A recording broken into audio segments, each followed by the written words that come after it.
You are entering the Take Up, a place to gather when the film is over. I'm your host, Joshua Ray, and I'm here with my co-host and the managing editor of thetakeup.com, Andrew Wyatt. Hello, Andrew. Hello. Today we are processing Sofia Coppola's The Virgin Suicide. That is our guest, Shannon Weber's pick for the My Favorite Movie Year program. First, we have some films now showing, and finally, we'll have one more thing. Andrew, did you watch the new Roadhouse? No, I did not. No interest in that. I don't know why I watched it. I really don't know why I watched it. I watched the entire thing. It stars Jake Gyllenhaal in the Patrick Swayze role. It's directed by Doug Liman. Mm-hmm. And it is kind of beat for beat Roadhouse. There's even some dialogue lifted from it, but it is largely played straight. Yeah, I don't know how you do that. Yeah, thank you. Next. Rod and Jude's Do Not Expect Too Much from the End of the World. Yes. Good Luck Banging or Looney Horn was my introduction to him. And right. I thought it was great. I am going to see this at a film festival next week. So I did not watch it. What'd you think? I loved it. Before Bad Luck Banging, he made a film that was my introduction to him called I Do Not Care If We Go Down in History as Barbarians. Mm-hmm. He is evidently sort of carving out a niche as the master of the awesome title. So he's Radu Jude, a Romanian film director. The Romanians of the 21st century, famously sort of some of our great sort of bone dry satirists. And I don't know if it's too early to say that Jude is sort of the inheritor of films like 1208 East of Bucharest or The Death of Mr. Lazarescu, but it certainly feels like his films are sort of on that same wavelength. And Do Not Expect Too Much from the End of the World is is his best film of his that I've seen to date. And it's a whirlwind of a film. So this is a day in the life film that follows a production assistant named Angela around Bucharest from the time she rolls out of bed at like 5:55 in the morning, follows her deep into the night. And she works for a film production company that makes corporate training films and advertisements, just like the most soul-sucking job for a PA you can possibly imagine. And we sort of follow her around Bucharest on her day. And between the lines of this sort of slice of life filmmaking, Jude weaves in this horribly biting black absurdist satire of everything about modern existence from top to bottom, mostly about just sort of where we are in late stage capitalism and how that manifests in particular in Eastern Europe. There is some of this that is sort of particular to the Romanian experience that I won't comment on, but even as American, I'm watching it. I don't know whether to laugh or cry, which I think is a good absurdist satire is the right vibe to have. The film is intercut with an actual film made in 1981, a Romanian film with sort of a somewhat similar thematic and motifs.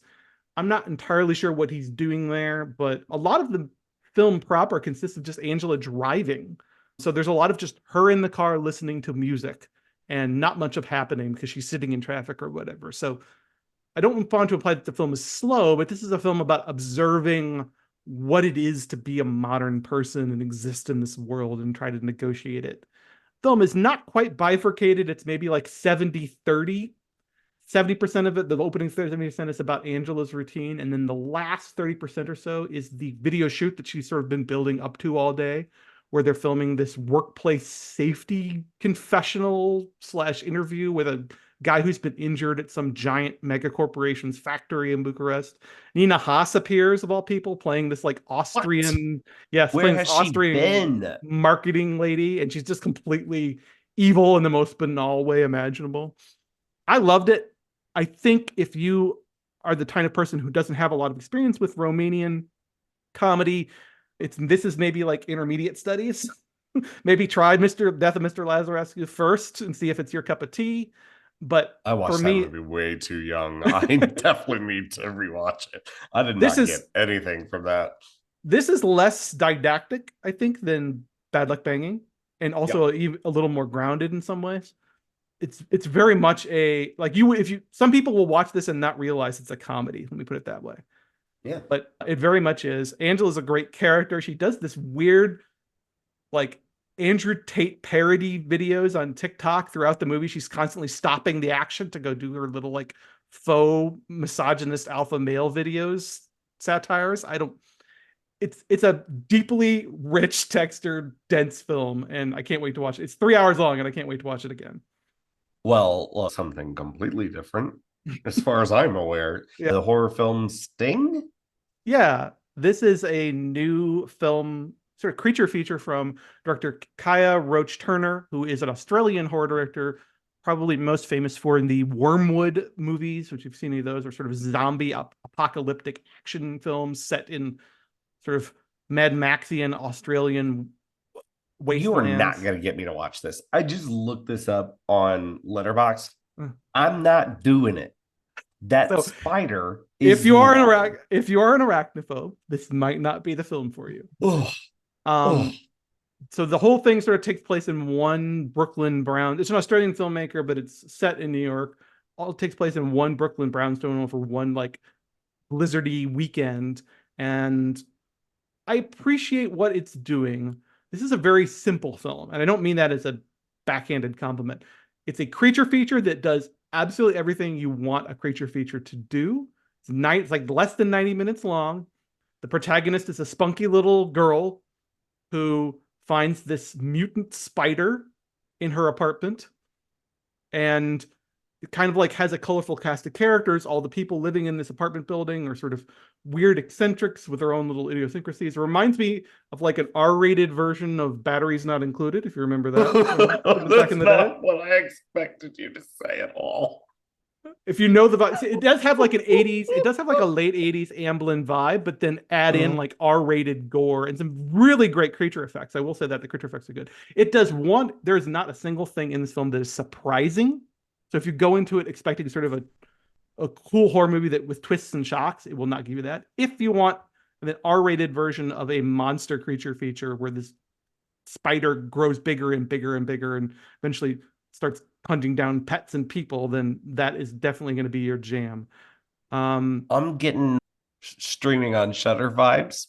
Actually playing in theaters, Well Go Entertainment, weirdly enough, Oh, most Asian for Asian cinema, but they're actually distributing for Screen Australia as well. very cool. They're actually going to be releasing that in theaters on April 12th. Again, nothing complicated. Let me put it this way. The spider is from space, arrives on a tiny meteorite, and that is disposed of in the first 10 seconds of the movie, and then it moves on. We don't need to know anything else. We just need to know that there's a mutant alien spider in the house somewhere. Guys, I'm sick and on cold medication. So this episode is going to be a lot of fun. What is he talking? What the fuck are you talking? But it's a mild recommendation. Yeah. I enjoyed myself. Well, I enjoyed The Virgin Suicides on cough syrup. So I hope you're ready for that, folks. But someone much more qualified, Shannon Weber of Feast Magazine, the managing editor of Feast Magazine, is here to talk about her favorite movie year. That is 1999, and her pick is Sofia Coppola's The Virgin Suicides. My intentions for your daughter are entirely honorable. What might those intentions be?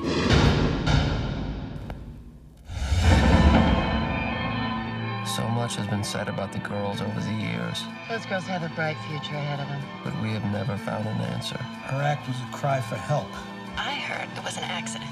Even then, as teenagers, we tried to put the pieces together. We still can't.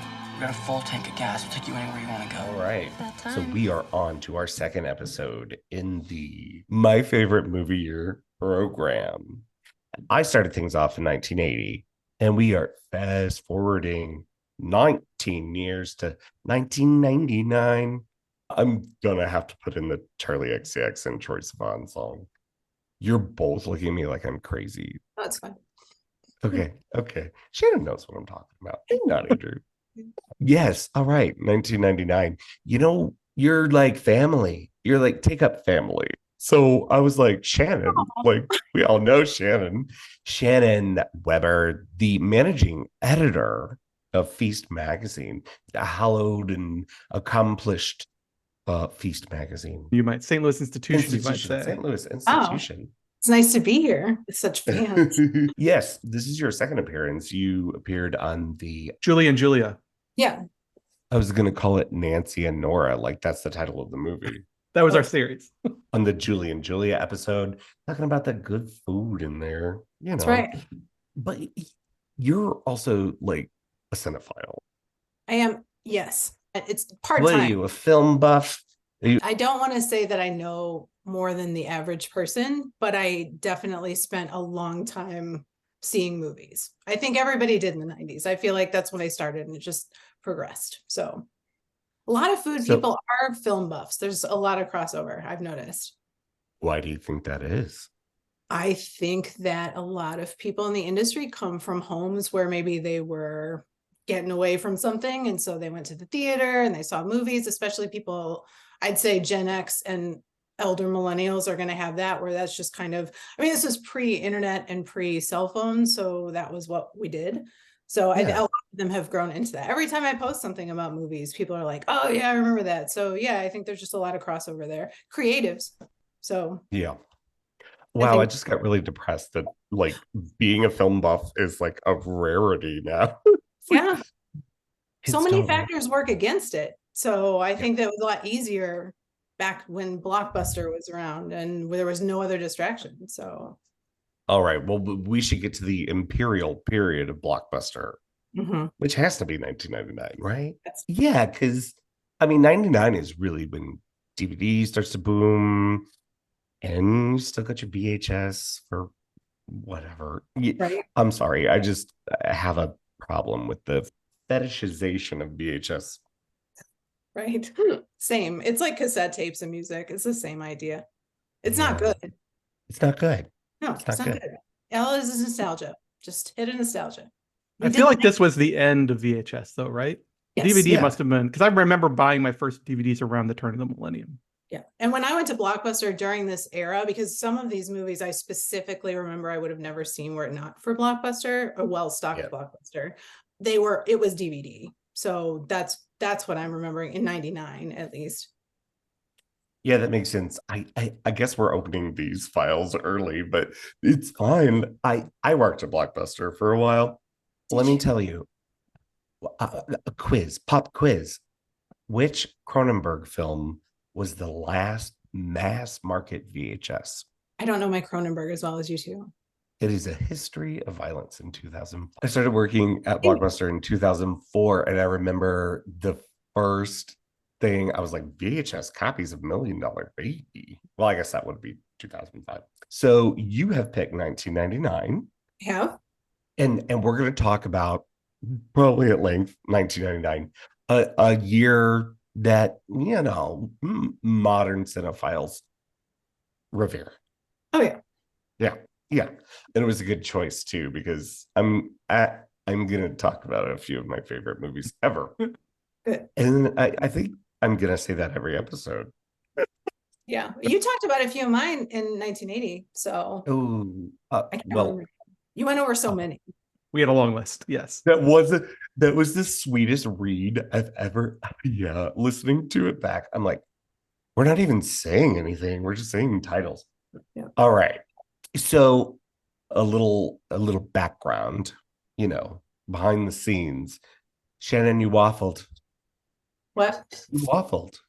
You waffled between. Oh, my years? No, not your years. Your films. Do you remember? Okay. I do, because we almost did an episode on Magnolia. Oh, that's right. So, and that's why I watched Magnolia, because I needed to understand why I didn't pick it, because it was big for me at the time. So there was no real reason. So this 1999 was a hard year, because there are some years that I have a definite favorite. 99 was, I mean, to quote Andrew, wall-to-wall bangers. So it's very, very hard to pick a favorite when you have so many things that you liked. So Right. I went with Virgin Suicides ultimately because I think it's the one I think about more. And like it's still like I think about the themes from time to time and I think about the film from time to time. I don't do that as much with Magnolia. I feel like Magnolia was probably like it would have been a different choice for a different theme, but this one is one that's really stuck with me for probably more personal maybe girl reasons. I don't know, just experiential reasons. But yeah, so that's why Girl reasons. girl reasons. We're about to get into the girl reasons because what were their reasons? We will never know. Anyway, I don't okay. know. I'm gonna explain it. So, okay, Andrew, what's your experience with the Virgin Suicides?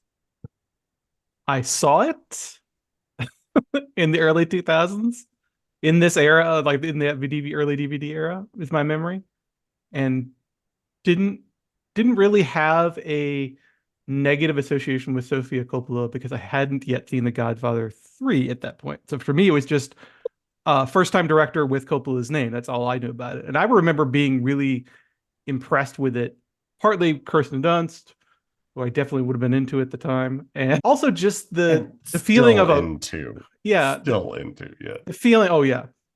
And the feeling of like I think people use the term fully formed filmmaker, but like clearly somebody who has been cinema their entire lives and taking a lot of lessons to heart and then just coming out of the gate very strong. So, but that said, I haven't seen it in like 20 years. So this revisiting it for the show was an interesting experience. So I was trying to like revisit it, and I've been kind of like mixed on a couple of Sofia Coppola's films. I'm generally a fan of hers, but like I am not a fan of Lost in Translation. I think I'm kind of weird in that respect for among cinephiles. And a couple others have left me sort of cold, but this one I remember liking a lot, and it was sort of top tier Coppola for me, so I was interested to revisit it. In my mind, you're a huge Sofia Coppola fan. I guess am. Recency bias because of Priscilla. Yeah. I mean, she is probably like one of my sort of, American directors under 65, let's say, to find a category to put her in. But she has a couple that, like I said, Lost in Translation doesn't really do anything for me. What's the one she did recently with Bill Murray? On the Rocks, that didn't really do anything for me. So I like that movie. Yeah. I'm with Andrew on that one. But I am not with him on Lost in Translation. I would have actually picked that year for that movie. So, I feel like I'm seeing a different side of that though. Yeah, I think Lost in Translation, its legacy has changed because people are more culturally sensitive. I actually haven't seen it in a while. So when people are talking about that, I don't know what they're because I haven't been inside that world, but I have the fondest memories of it. Yeah. It And changes the over time. soundtrack. I feel differently about it now than I did when I first saw it in theaters. So I like it more. That gets to something I wanted to talk about. And we can save it for later before we tell people what the Virgin Suicides means. Is the dreaminess of Sofia Coppola and how you're able to project yourself in there. Anyway, no, stay on course, Josh. I don't really have a memory of first seeing this. I think it probably was a VHS and knew that she was Francis Ford Coppola's daughter. I had to have been, of course, I'd seen The Godfather and a few other things, but it made a very light impression on me. And that's something I want to talk about in this, that we're talking about Virgin Suicides, is I kind of don't get it, but I kind of also love it. I understand its themes of independence and rebellion, and maybe I'm completely off there, and the political nature of what's happening in it too, especially for the time it's set in. But I watch it and I'm like, is it representational? Is it something else? Is it metaphor? I'm kind of lost in it. And Michael Morlane, who previous guest, urged me to read The Virgin Suicides. Hey, I have a copy of Virgin Suicides that I've had for I don't know, 15 years that will has continued to go unread. Oh, I know. And No, it's different. The ending is different. You should probably read it. oh well, spoiler alert, what's different? Well, do you want to talk about it right now? Yeah, I Okay. do. So, I mean, not spoiler, they do all die, but in the book, one of them survives the mass suicide, the last four, Mary, I think. And they take her to the hospital and like she dies. She commits suicide a month later during the asphyxiation party that they show at the end of the movie. So it winds itself up to the same place, but it's a little bit different. So there's some kind of narrative compression going on. She's alone for like a month. So I don't remember much. I didn't just reread the book, but I've read the book a few times. Yeah. And this is such a novelistic film because it seems as if it's lifting some of the text. It's lifting a lot of the text. In terms of dialogue, it is and I put the voiceover narration in the category of dialogue. It is lifting a lot of Eugenides' language directly from the novel, down to just specific idiosyncratic turns of phrase and little detail, narrative world building details are sort of lifted right out of the novel. The very faithful. So Shannon's right in that there is some narrative, plot centric level diversions from the book.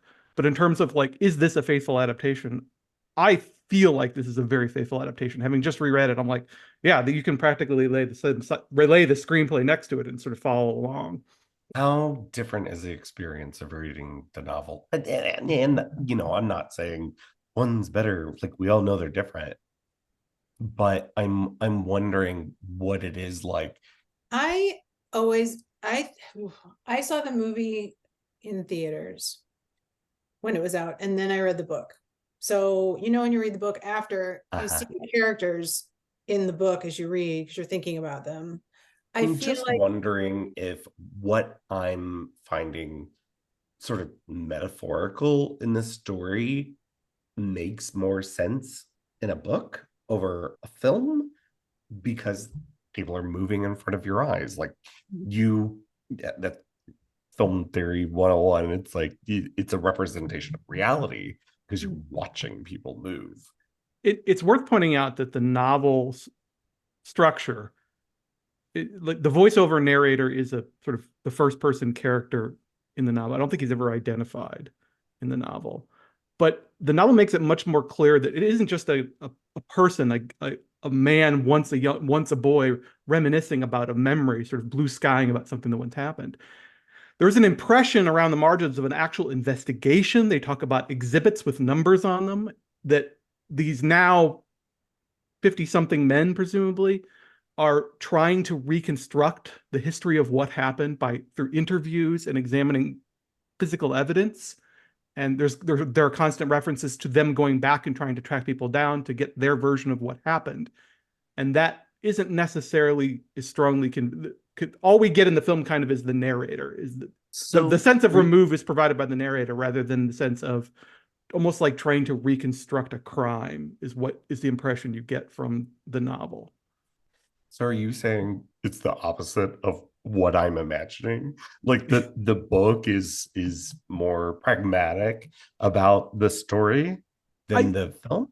I don't want to speak for anybody else, but my impression is, like having sort of watched and then read back to back, is that in a weird way, and I think this comes from Coppola's empathy with the girls, in a weird way, the novel is even more distanced from them. The novel is treating them as things in little baggies pinned to a crime board with strings connecting things. And not in a bad way, in the sense that the characters in the novel are much more pessimistic about ever resolving what any of this means. Like they're obsessed with it, but they're also very clear-eyed that they're never going to know these girls. The girls will always remain this phantoms just out of reach. And I think what Coppola does in the film is let us maybe a little bit, maybe 10% more into their lives. She doesn't give us POV too much from the girls, but she does let us into their experiences a little more, I think, than the novel ever does. The novel takes great pains to keep it all sort of clinical and at a distance. Yeah, I agree. I think that in the novel, it is more clinical. I guess, the way they describe the girls, and they don't really ever give them personalities. And in the film, as the film goes on, I feel like you get to know them because there's more screen time for them as individuals, like all the bedroom scenes, and like you get to know them more in that way. But like it opens up a little bit on the girls, where the book never really does that, because it's focusing more on it, like the investigation part of it and what the boys are doing. So I would agree there too. And I'm hesitant to use the word clinical. What I mean by that is that's how there's a distance there, but an important distance between the narrator and his friends and the girls that's essential. There's this huge gulf in knowing. There's a very like philosophical aspect to the novel, I think. But I don't want to imply that the novel is cold, because it's a very warm novel in the sense it's a book about remembering. So much of what makes the book good, and also by definition the film, is that sense of lived in detail about capturing this very specific place and time and all the little gritty details around the margins about what it meant to be what it was to be an adolescent in this place and this time. And it's a very sort of it's a reverie novel in some ways. Even though it's about an investigation, it's also a reverie novel where the narrator is thinking back on these things and sprinkling in all these sort of details that would naturally stick in your mind. You wouldn't remember vast tracts of your adolescence, but you'd remember for some reason this detail from this house down the road or something like that. Eugenides is really good at doing that thing in his prose. Yeah, and that's something that, not to take it to Coppola on a large scale, but that's something that I feel has been missing from her latest works. Even Priscilla, when it had moves into more stylistic passages, and it did unfold as if you were that girl in that experience. But I do miss, and I can track it with each film, it feels less and less so, these dreamy qualities. This one, I'm going to say this, and I don't mean it in a derogative manner, but some of this looks like an American Eagle ad. Yeah. And, I can't pinpoint when American Eagle started doing this, or maybe it By the 90s. influenced. Yeah. It was that very like Hollister American Eagle flowy dresses, like Yeah. through fields and like gauzy. Everything was like muted and like swooshy. So yeah, it's definitely that, an extended ad for one of those too. In so, But the function that it has in this film, it's so stylized that I can see it as the girls' memories of these things influenced by that kind of fashion photography, and the things that also work in are the like notebook scribbles of names. Well, have you seen pictures of Sofia Coppola's workspaces? Her whole working method, they're amazing. Her whole working method is like she turns a room into a mood board. So that is absolutely on track with what kind of filmmaker she seems to be. I want to say I saw a picture from Marie Antoinette, maybe it was Virgin Suicides, earlier on in her career, where she'd like allowed a photographer in to see like what her working office looked like, and it was just chaos, but like creative chaos everywhere. The whole pictures and poetry and stuff stapled to the wall, just like the whole room turned into a mood board, which again sort of tracks with what you're saying. Yeah, there's a move away from formalism into classicism that I appreciate. And she's made different kinds of films. Yeah, absolutely. Love the Bling Ring. I love so much because it is more classically made. Yeah. It is the kind of film that those teenagers would respond to. And I think of Somewhere, she talked about it being her mouchette. It's a total Robert Bresson film. And there are things in here, they're like shots in here, like what Andrew was saying. There's a shot, I don't even know how to describe this angle, like quarter profile angle up of two people sitting in their living room, but with like 2 times the headspace above them. that looks like something from Last Year in Marienbad or something from Rossellini. She's clearly studied all of these things and grown up with them, even though Francis Ford Coppola, I don't know, he has some fun opinions on film before him.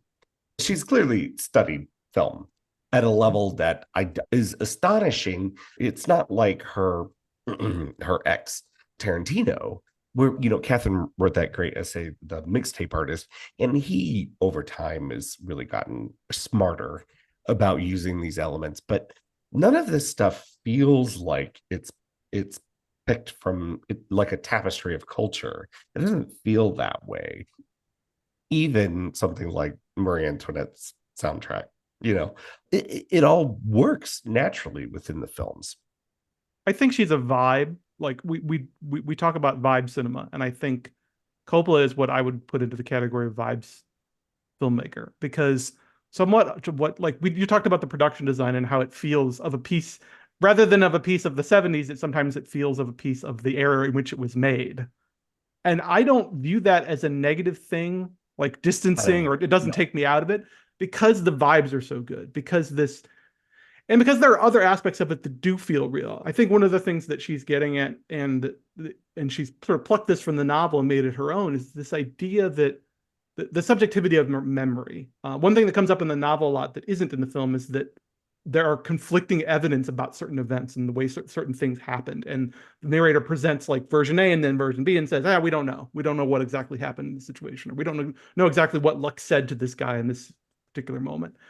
Coppola gets there through a different way, through that sort of dreaminess. I love the look of this movie, shot by the same DP who shot Carol, by the way, Josh. Yeah. Ed Lachman, baby.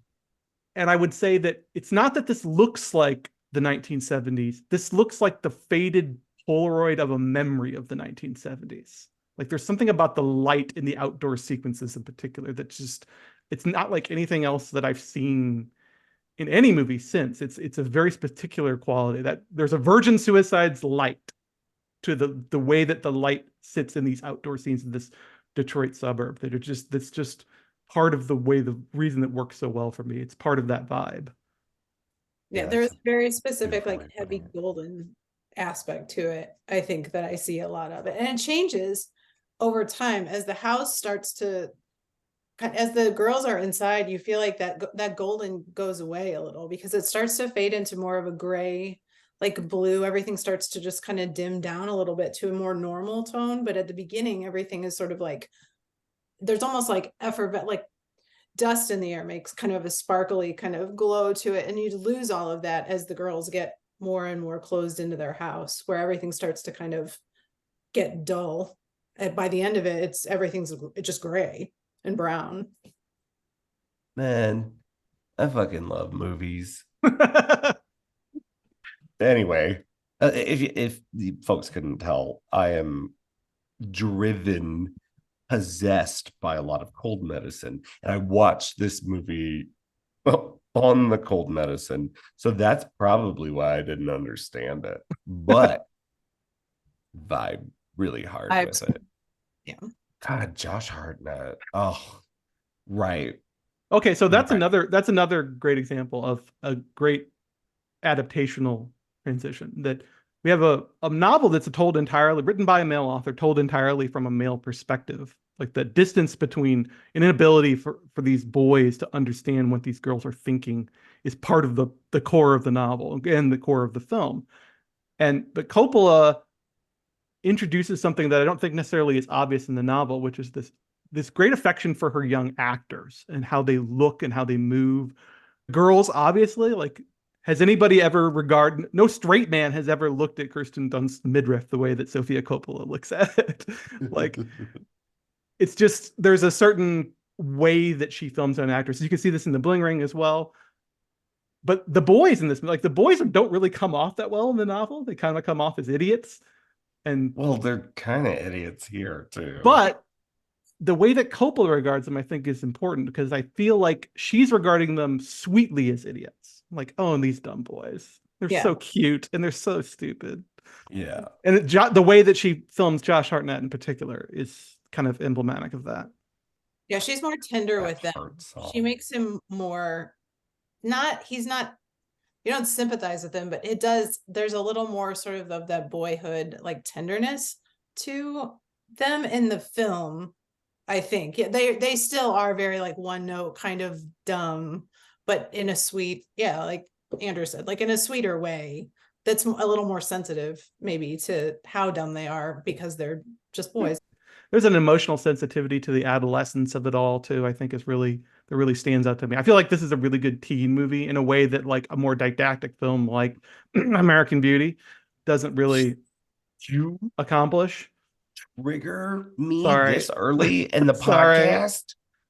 God But damn it. okay, let me bring it back to something so that one of the notes I took down as I was rewatching it was there's a grace note in this movie that is like now one of my favorite things in any Coppola movie ever, which is the way that Lux comes out to make out in the car with Trip while Hart's playing on the radio and they're just voraciously making out. And then she just quickly, almost as quickly, just sort of vanishes back into the house. And there's this great shot where he like reaches for her and his hand just grabs air.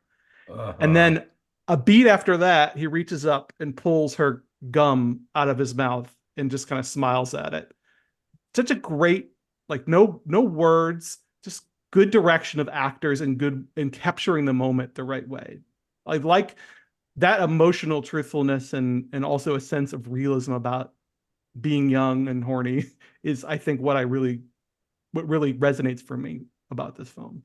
Same. That was one of my favorite scenes because it's just so familiar. I remember of those feelings and doing that and like having that like that voracious like appetite for someone else and that age. And I feel like that's one of my favorites because at the end of it, it is sweet. The gum makes it kind of like it takes it back down to like you're a teenager in a car with your arm outstretched. And that's one of my favorite scenes, I think, with those two.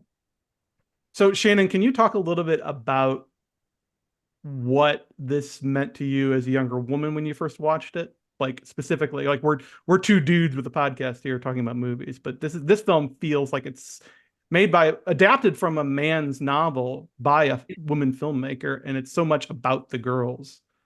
I think I'm glad I saw it. I'm glad it came out when it did because it came out when I was safely out of high school. So I think it would have wrecked me when I was still in high school, but I was 4 years out of it. So I was old enough to not take it as personally, but still young enough to feel, I was still young enough and probably messy enough to understand all of that very deeply. I think I identify a lot with Lux in the way that I grew up in a household that was, I mean, I feel like everybody was sort of stifled. I wasn't locked in a house, but there was rules and I didn't love rules. And you just felt like this need to sort of like break free of all of that. And so I got that feeling of, wanting to kind of be this being beyond, what you were allowed to do. And so as a girl, especially because there were double standards all the time and there still are, but the double standards for men and sexuality and women and sexuality have always been bad. And in the 90s, it was particularly, I think, difficult. The plot line between Trip and Lux is one I think we've probably all experienced. I think the part where you see her after they're together on the football field and when she wakes up and she's alone, just the coldness of that is something I think we've probably all experienced, not necessarily on a football field, but to have someone absolutely just have this huge appetite for you and want to get to know everything about you. And then just when they tire of you, just kind of discard you was something that happened to all of us over and over again. And so I think seeing that play out in that kind of slow way that she realizes what happens and just sort of picks herself up and her crown up, which always breaks my heart every single time I see it. And she just finds her way home and you just see that look in her eyes where it's just kind of dead. Like, she knew it was going to happen on some level and it did happen. And that was the end of it. I think that that's something that really always resonates. And it's one of those things I think about still, because that feeling doesn't change, I think, over time, with relationships that break up or friendships that break up. It's just an emptiness that you feel when you're watching it that is that never changes. So to depict it the way that she did was really beautiful, and to leave it very unresolved, because I don't even know that you ever see him again except for when he's older. So it's just done. And I think that's really smart. And then I think there's other scenes too that are just, there's something very sweetly, I think I still think about them, just the way that when they get trapped into the house, when they're kind of sequestered in that life where they're not allowed to leave, and the boys call them and they're playing records back and forth to each other. That's like, I don't ever get over. I saw in the 90s, it was mixtapes, right? You said mixtapes mixtapes. back and forth. Nothing has changed. So this was like the precursor to mixtapes. So you've got that. I still do it, where you're communicating through Spotify songs on your Instagram, or you're doing it's. Yeah. We all know that. So it's that kind of like that inability to say what you feel as a teenager, but the ability to identify the music that can say it for you is, I think, just one of the most powerful scenes in the film. And watching those girls as they live in their room, just kind of like lazing around their room and braiding each other's hair and all of that, you don't see that all the time. And I think that just that there's something about that is just girlhood. That was just girlhood at the time in the 70s and even in the 90s. So that carries over really well to me, because we used to do that. That like poster worthy shot when the priest comes over and pops into their bedroom and finds them all just sort of sprawled in their pajamas on the floor, just sort of laying there in the aftermath of Cecilia's death, not really knowing what to do with themselves. It's such a beautiful shot. Yeah. And something that happened, you could have gone into any of our bedrooms at any Right. time, seen that going on. That's what we used to do with our friends. But maybe not as blocked as perfectly as Coppola No, blocked maybe not. I'd like to think in my head it is. Yeah. Oh, Of course. I mean, but again, in our heads, it's not how Right. things were. It's our memory of how things were. She's using the medium in really specific and direct ways in order to achieve film about memory. All the and long shots across the street from the objectivity. boys spying, all those beautiful long shots where we don't even get any sound. We just see what the boys are seeing through their telescope. And I don't know if this is bullshit or not, but horror cinema to me has such a smart mix of objective and subjective, meaning they're experiential, they do play like memories, but she doesn't put you in her characters' headspaces really ever. Revisiting it, I do notice some things that, like, it feels like a first film. There are a few signs that this is a first film. Yeah. I feel like her direction of her regard for actors with her camera is very good, but sometimes the direction of the actors and the performances in a line here or there come off as a little stiff, a little not as, I don't know, canned or something. I don't know how to describe it, but it feels like a first time director of actors, maybe not necessarily somebody who isn't comfortable with the medium, just somebody who isn't 100% there yet. And she got there almost immediately late with her next film. So like, I'm not, no shade to her, but just, this is not something I would have noticed necessarily 20 years ago. The whole sort of, the ennui of the and this goes back to American Beauty, the whole ennui of the suburbs. What are you doing? Why does it, the whole ennui of the suburban America, thing, I think is a little played out even by this point. But again, the vibes are so good, I don't really care. Yeah. That sometimes the observations about, adolescence in suburbia are sort of the same banal observations we've gotten in a lot of other stories, but it doesn't really matter because it's the way she handles it, though. It's also well executed. And there's something really familiar about it when people do that. I don't hate that. I kind of like that. There's a lot of, I wouldn't say they're good films, but I'd say they're nostalgic favorite films that do the same kind of thing. And I feel like I can relate to that a lot. So I don't always hate that, probably personally. A lot of it is also, I think, one of the reasons it works, it rises above that sort of subgenre is the specificity of a setting again, that we're in Grosse Pointe, which is a very lily white suburb, very waspy suburb, but this family that we're focused on is a Catholic family And there's also weirdly a mafioso down the road in a mansion. This moment, like when the auto industry is dying, there's like a subtext about labor. You know, there's a strike at the cemetery. It's very much a movie that's, and this all comes from the novel, but Coppola is very smart about integrating it into the film. There's this idea that the Dutch elm disease, right? Like speaking of metaphor, heavy-handed metaphors, the dying trees that are lining their street that are slowly being cut down one by one. Unsubtle it is not, but I don't know, just something about all those details elevates it in my mind. And they aren't overpowering. I didn't even know that I noticed them the first time I saw them, but I didn't know that much about, I wasn't paying that much attention to that. But I noticed them this time, like you did. Yeah, but it's still present, like it still works, and it's not removed, it's not shoehorned in. Is it a little heavy-handed? Sure, but Is James Woods awesome in this? Yes. I had this thought. How shitty is it that he's never bad? When is he bad? He's playing as type here. He's like playing the soft dad. Yeah. Just wants to work in his model planes and My dad king. He is. He's the nicer one of the two. She's the one that's the aggressor. He's just kind of like, whatever. And you know what? There's something about him that's really sweet, because you do see that he likes it when those girls are happy. Like there are glimpses when they're at the dance that he is really enjoying seeing their happiness in a way that their mother clearly hates. So there is something very sweet about his character too. And he doesn't get as much screen time, but you do notice that he's got some more affection for those girls than I think their mother.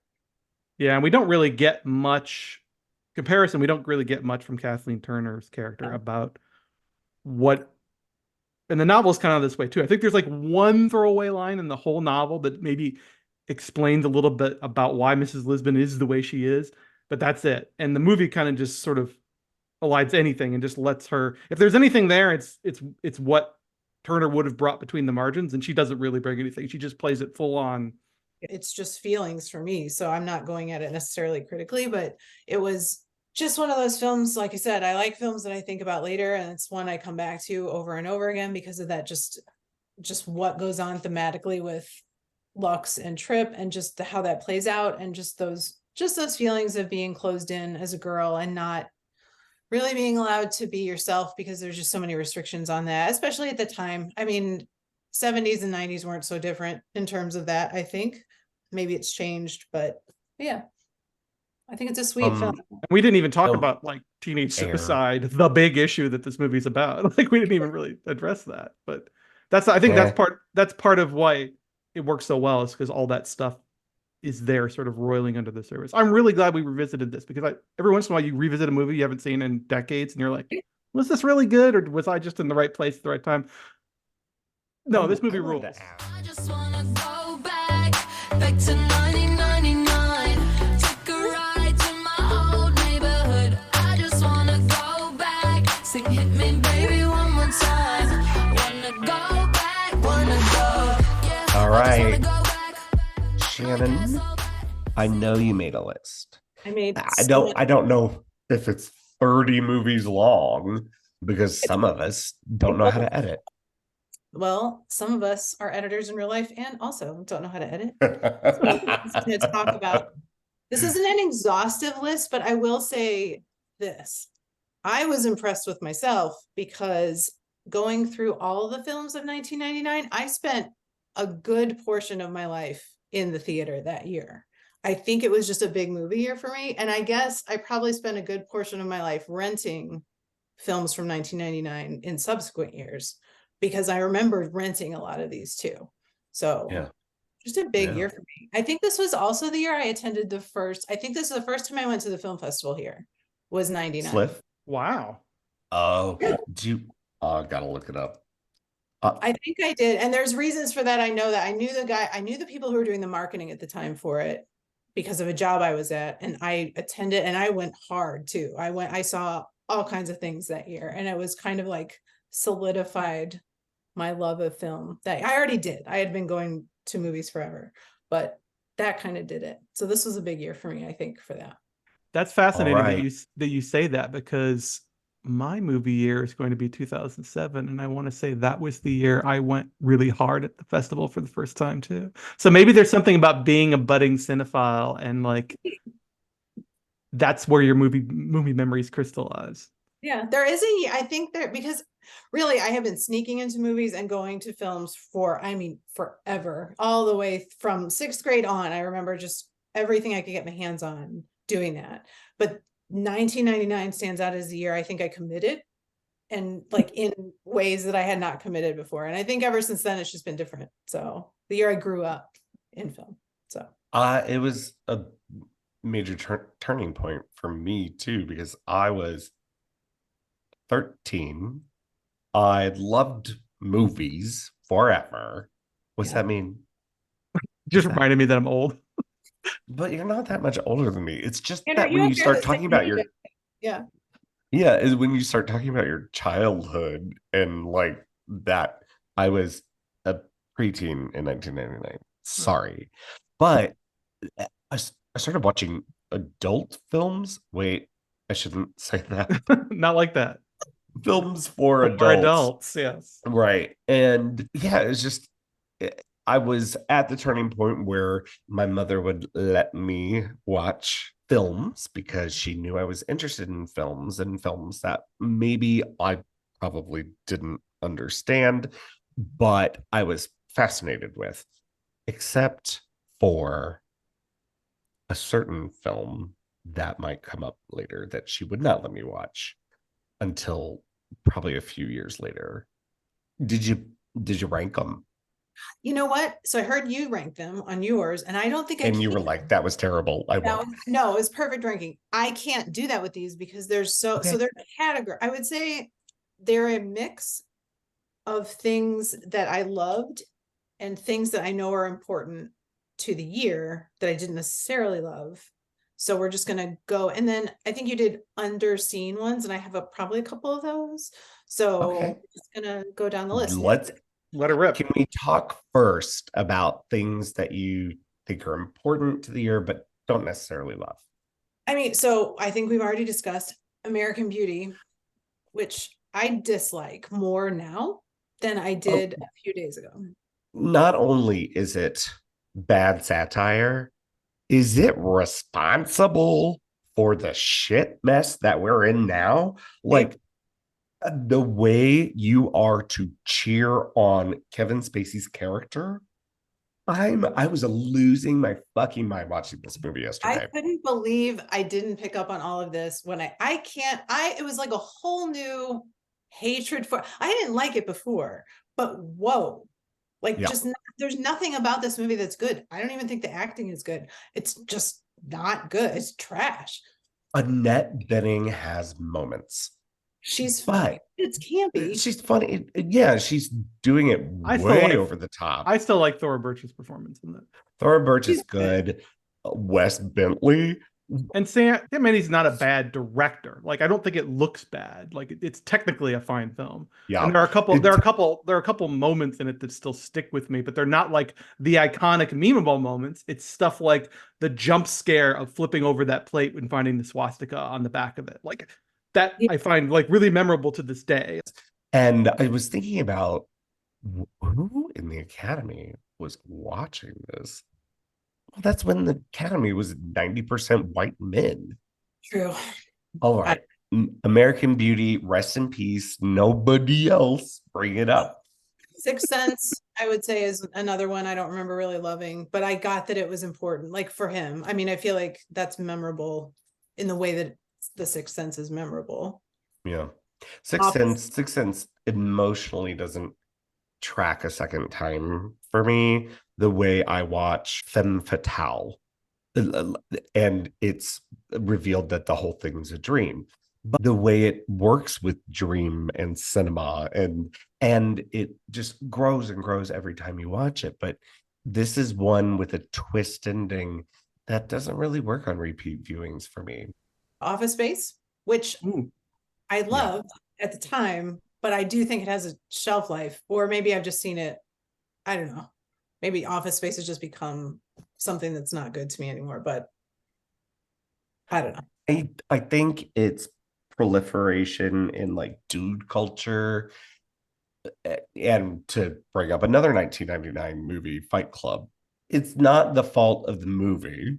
No. It's the fault of the culture of the movie. Yeah. But yeah, I don't want to hear about anyone's flair anymore.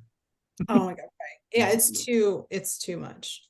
I don't know if I have any more. I mean, I know there's more, but I try to keep, Matrix, which I like actually. So now we're getting into movies that were big budget that All right. I mean, I don't sit and watch The Matrix anymore, but I liked it. I remember seeing it in theaters and I enjoyed it at the time. I don't know. I rewatch The Matrix all the time. Do you? It's an impeccable film. I'm sorry. I should rewatch it now because I did like it then. It's just not one, that genre isn't one I'm like, oh, let me watch that again. But I remember liking it a lot. Now that deserves a rewatch on my part. Let's get to the loved ones. It's the ones I like. Okay, so this one specifically, I'm going to say, I think is underseen and would have never entered my life had it not been for the way I would just go into Blockbuster and pick up whatever I wanted. And that is Twin Falls, Idaho. I've never seen it. Tell us about it. Okay. So it's the Polish brothers. They're identical twins. And one usually writes and directs, and the other one usually acts in the films. This one, they play conjoined twins that one of them falls for a prostitute. And so one of them's sick or is getting sicker through the movie. And so you see it's a really quiet film. There's lots of like muted. I remember there being it was lots of greens and blues. And it's very just like tonally really beautiful in the way that their movies are.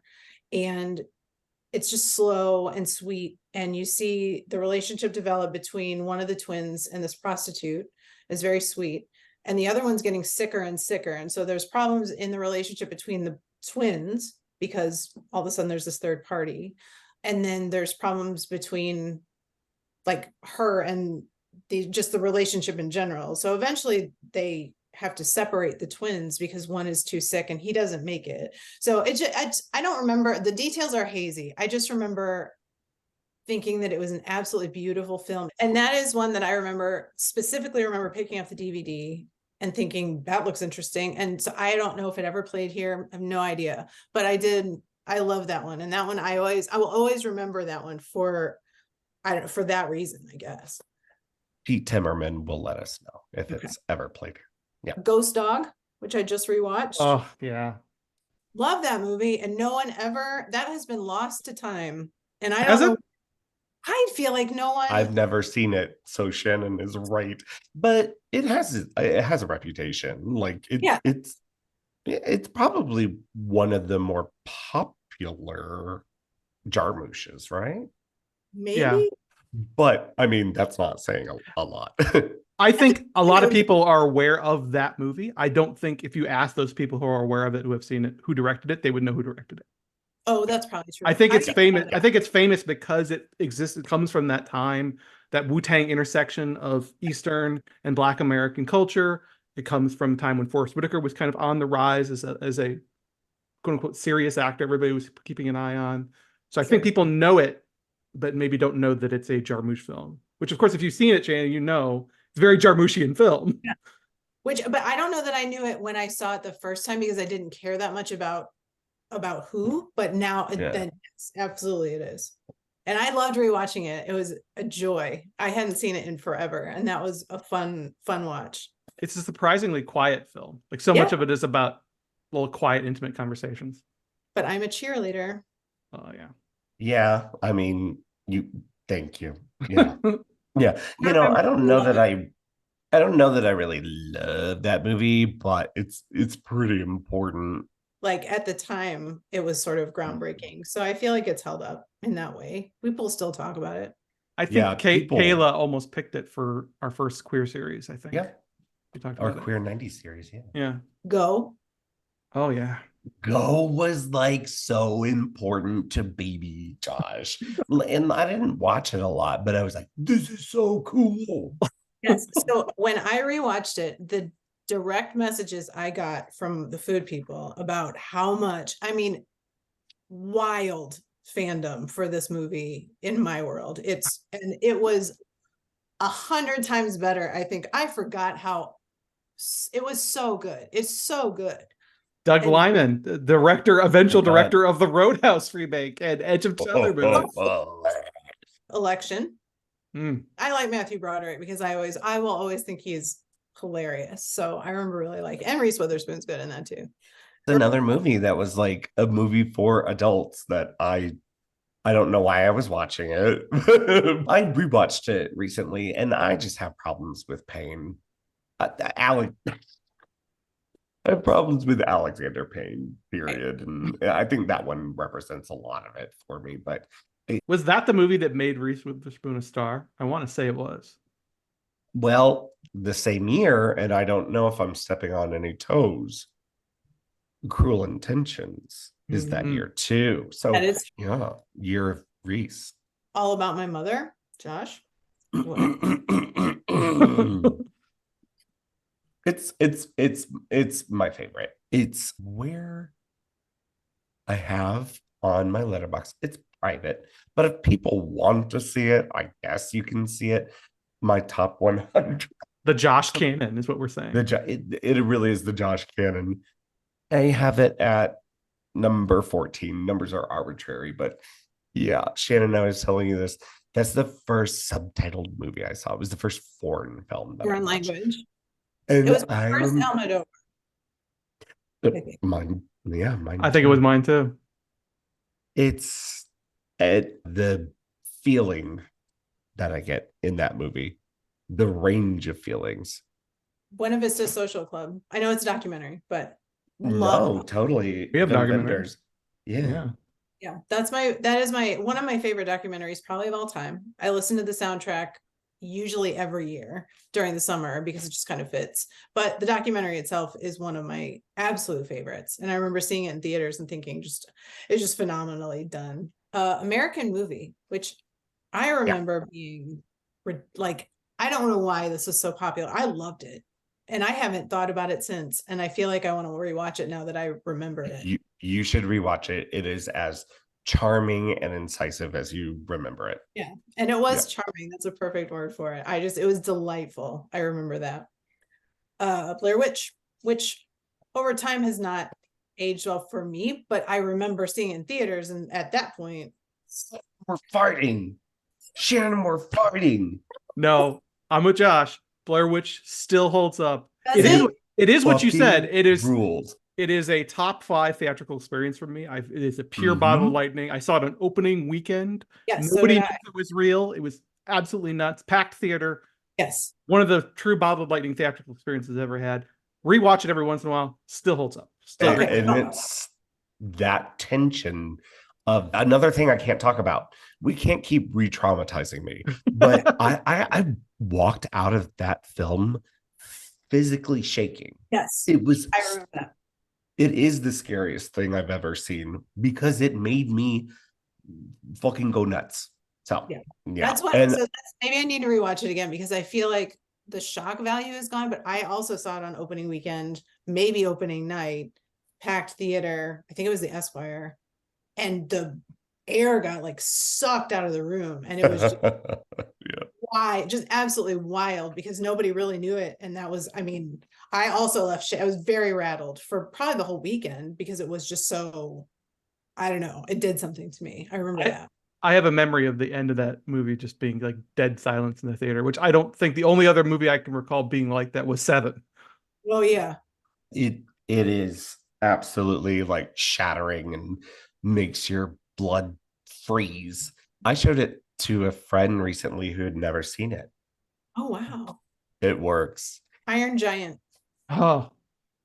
Yeah. God, what a year. I just watched that for the first time last year. Yeah, I still watch it sometimes. It's one of those ones I do rewatch occasionally, and I have loved it always, just as much as I did the first time I saw it. Man on the Moon. This is the Jim Carrey Man on the Moon. Just not seen. I thought I was well prepared. I was like, I don't need to catch up on 1999. Right. Yeah, what an incredible year. And I'll say that, Shannon, I have like some very different choices on my list, but that just speaks to There's so many movies, though. the quality. Stop. So Man on the Moon, Girl Interrupted, I'll do that one. You know, that's kind of a must for me at that Never age. seen it. I haven't seen it. One Flew Over the Cuckoo's Nest, but you know, good. Good. No, I like One Flew Over the Cuckoo's, but you know, like actually grounded in reality and not just one giant metaphor. Yeah. I mean, I still watch this one and I still enjoy it. Talented Mr. Ripley, which is I love this. Sorry. Josh, what kind of mode was that? I just thought about Ripley and Jude Law, Dickie. 1999. So I have a very specific memory of this one because it was a Christmas release. And I remember it was the perfect Christmas for it because it had just snowed here. And I saw it with friends and it was absolutely blew me away. And I love all the actors in it too. So Matt That Damon, cast. and I mean, Philip Seymour Hoffman will always be one of my favorites forever. And he was so good. And Don't you just want to fuck every woman that you ever see? Yeah. He enters the movie with that line. Like that. Yeah. That's how he enters the movie. I'm so glad we brought this up. Okay, so time capsule, Alamo, the first 2 months was 1999. Shannon, you're in front of a computer. Google Philip Seymour Hoffman, Talented Mr. Ripley. Why? Okay. You see the pictures of him?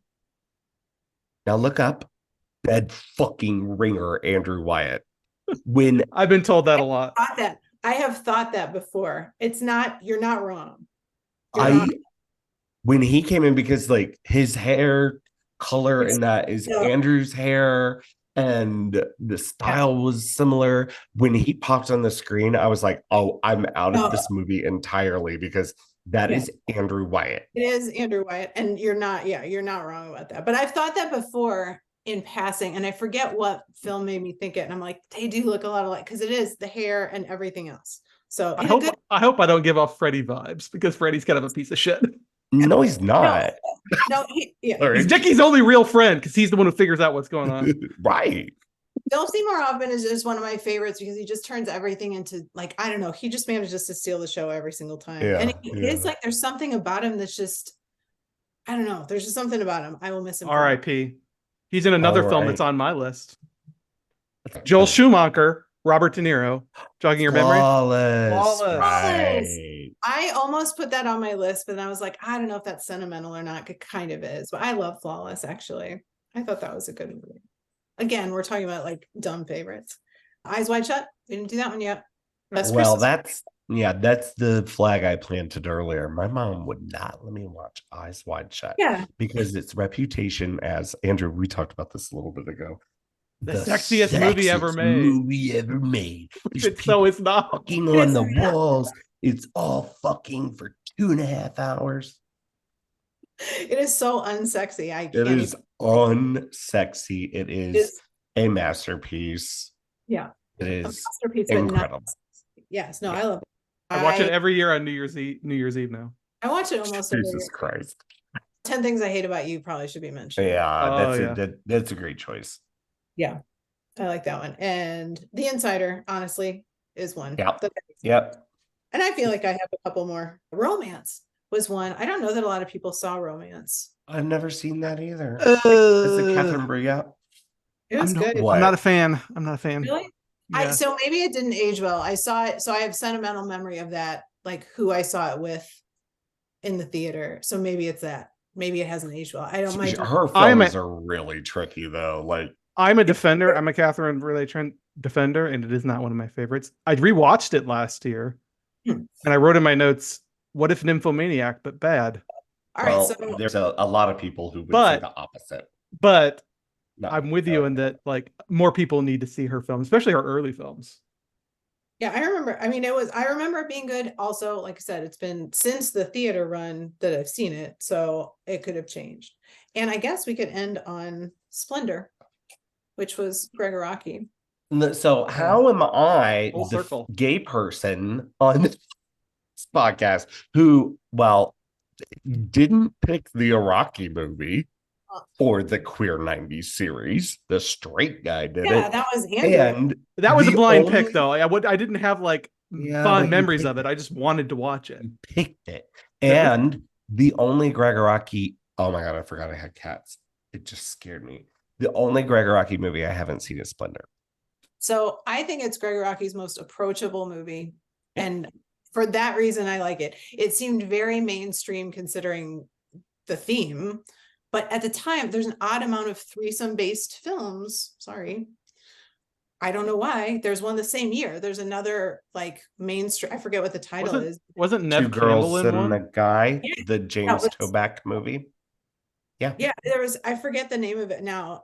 But it's mainstream actors in a very similar. Oh, Three to Tango was this year too. That was it. No. Stephen But- Baldwin and Nev Campbell. There's a letterbox review for Splendor that is E2 MTV Tambien. I like that. Andrew, was there anything? I'm jotting this down because this is like, I know I need to watch this. This is a very Andrew thing to say. Andrew, did Shannon miss any of your favorites? I mean, she hit the iconic ones. A lot of my absolute all-time favorites were actually on her list. So like Eyes Wide Shut, Insider. I'm just going to go down my list completely a random alphabetical list. Josh, you do first because I know there's some on my list that are going to be really high on your favorite list. So give me yours first. Okay, well, I know what's coming. I have 11, and I might move Virgin Suicides based upon this conversation. Like it happens every time we record a podcast. I'm like, no, I think I love that movie. I love Roland Joffe's The Mission. Takashi Miike's Audition is this year a film that I saw at a horror movie marathon, and no one seemed to really understand it, and I was having a ball. Martin Scorsese had a great Scorsese like Forgotten, Bringing Out the Dead. Mike Lee, Topsy Turvy. Yes, on my list too. It like, how many movies have we mentioned so far? Anyway, Robert Altman's Cookie's Fortune is such a sweet and good, like, Yes. it's so good. I Patricia remember that. And I'm like, Neal. am I the only one that thinks that's good? I'm not going to put it on my list. But I No. remember that fondly. And I didn't know why. Now I Toy do. Story 2. Yeah. True. Toy Story 2, great. I gotta throw in a little Hong Kong, little Johnny Toe, Running Out of Time. Talented Mr. Ripley. Okay, here's the 10 through 1. As it stands right now, Virgin Suicides was 10. And I do think it would go up. It would switch with Errol Morris's Mr. Death, a great documentary about, the full title is Mr. Death, The Rise and Fall of Fred A. Lutcher Jr., who was an expert on execution devices. Number 8, and Andrew, I don't want to hear it. David Cronenberg's Existence. I have that on my list. I just didn't. I love it. Tried on that before. Not my favorite Cronenberg. No, it's not mine either. But man, it was a part of Alamos 99, and took a friend of mine who's a video game player. And we were having a fucking blast with that. She loved it. David Lynch, The Straight Story. I had that too. I can't believe this hasn't come up yet, being John Malkovich.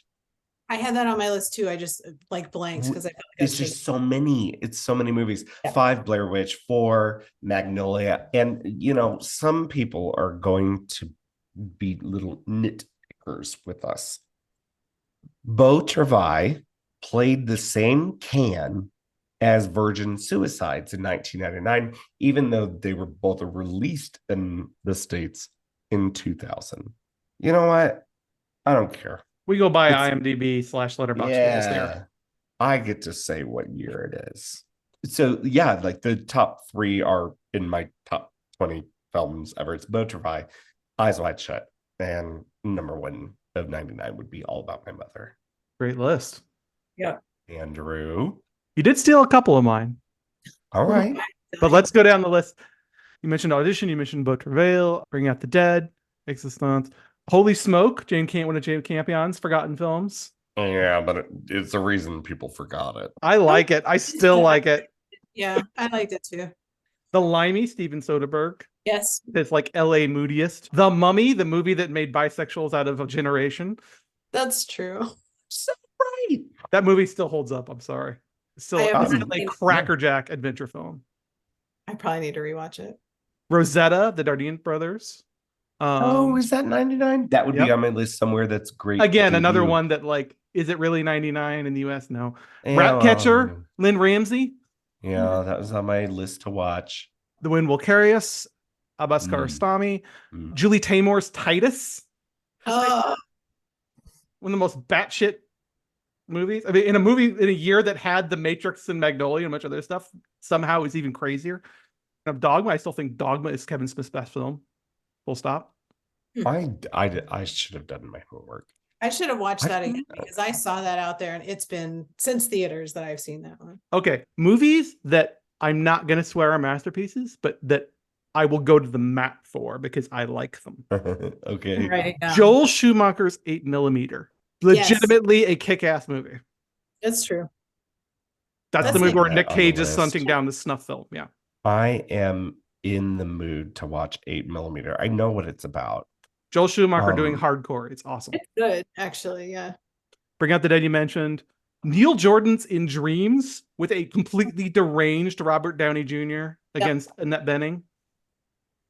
A lot of genre films on mine. This list Yeah. here for me. Ratcatcher I mentioned. Antonia Bird's Ravenous, a film that has like grown tenfold in its reputation since it initially bombed and now is sort of regarded by both like horror diehards and art film lovers as like one of the great films of the 90s. I gotta give a shout out to South Park Bigger, Longer, Uncut, just because it has it was the best musical of the year, hands down. What a crazy, I'm sorry, this year? I know. This is the David Cupp's Stir of Echoes with Oh, Kevin yeah. Bacon. Kevin Again, a legitimately great 90s horror film that seems to have been forgotten, but actually really great. Dark Dream Cinema programmed that Yep. at our Cotton not too long ago. What a year. What a year of everything, every genre. We don't know how I think back to The Matrix and they talk about that the Matrix is the simulation of humanity at its pinnacle. We do not know how good we had it at the time. We did not. There were still good movie years after that, and we're going to prove that with subsequent episodes. Yep. 2 more episodes. Ooh. Shannon? Yeah. Oh, Shannon. Thank Oh. you for everything and for coming back on and, really making us seem like fucking amateurs. Thank you for having me. I hope I get to do this again. You will.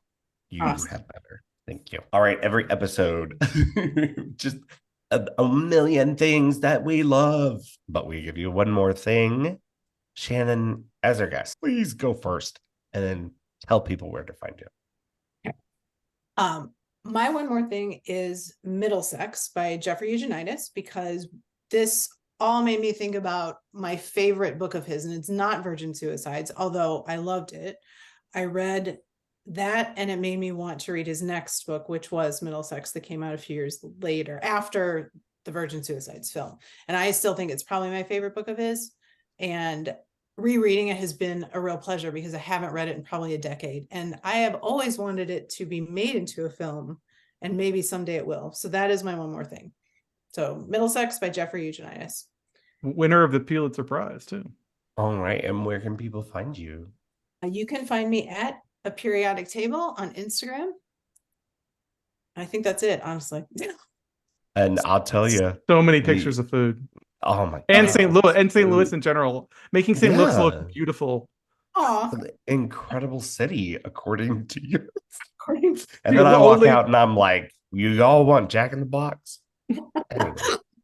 I try my best. That's kind of my job. So at least from a food perspective. You want a food rec? I can give you that too. You want one? I look you up when we want to go. I look at your new, it's the thing you do every week. I forget what it's Yeah, called. the column, my dine and drink column. Yeah. I'd say if you want my favorite spot right now, just for personal reasons, but professional too, is still Pizzeria de Gloria on the hill. It's a good place. Man. The vibes are so good. Sit in the back Yeah. bar because that's where the vibes are exceptional. Yeah. Wood everywhere. So yeah, that's my favorite spot. If you had to ask me where I go all the time, that's it. Andrew, what's your one more thing? My one more thing is The Three Body Problem on Netflix. This is an What's new that? series. It's a new science fiction series. This is an adaptation of the Remembrance of Earth's Past trilogy, the first book of which is called The Three Body Problem, by the Chinese science fiction author, and I'm going to butcher this Mandarin, but I'm going to try. Published in 2008 in China, but translated into English in 2014, and subsequently won a crap load of awards here and internationally. I'm not a huge hard science fiction guy, but there was a lot of buzz about this Netflix series, produced in part by the guys behind the original Game of Thrones. So I was kind of interested in it, and I was hooked. It was the definition of binge: sit down, watch one episode, hooked, binge the whole damn thing. Just a incredible, very nerdy, very wonky sci-fi series. Great cast of characters. It has taken a lot of liberties with the novel. I'm reading the novel now, so it made me do the thing which all the adaptations should do, which is make you go out and immediately pick up the book and start reading it. So good on them for that. It's very different, apparently. It's been sort of globalized. It still has a big portion of it which takes place in China, but a lot of it also takes place in London. So this is sort of like the westernized adaptation. There was a Chinese adaptation that was like 30 episode miniseries or something. Some great directors were brought on board for this one. Some Game of Thrones vets in the acting group, as well as some other really standout performances. Something happens in episode 5 that I told my wife I don't think I've ever seen in any movie or television show ever. It's just sort of made my jaw hit the floor. So just in terms of can sci-fi show you things you've never seen before, that is a high recommendation. But just a very smart show about like what would happen if we started to contact aliens and all the crazy sort of high order physics, quantum mechanics, and dimensional folding and stuff that's way above my pay grade. That just sort of fascinating to watch. So highly recommended. Three Body Problem, now season 1 now streaming on Netflix. I get the impression that it's doing well, so I guess we're going to get the rest of the story as well. And also the novel series, which I've just started, but based on the first few chapters that I've read, I'm really enjoying. Yeah, I hear great things about it, and I'm excited to maybe watch it. I will say, Josh, it has a little bit of that pulp. Like, it's a very serious, hard sci-fi show, but it has a little bit of that. Like, do you remember the miniseries V about the alien reptile people Yeah. from the 80s? It kind of has a little bit of that, a touch of that to it too. So that sort of cheesy, pulpy sci-fi element, just maybe a drop of that in with all the sort of hardcore science fiction. Very cool. All right, and you can watch that on Netflix, but you can watch Andrew. You can find me at the Take Up and also on Letterboxd, AY at 76. Riverfront Times, a few other places. Cool. My one more thing is Die Hard with a Vengeance. Oh, Lord. That movie in the first like 30 seconds has a storefront in New York City blow up. That movie is incredible. And I did not expect to be saying this. Have you never seen it? No, I've never seen it. Oh, wow. No.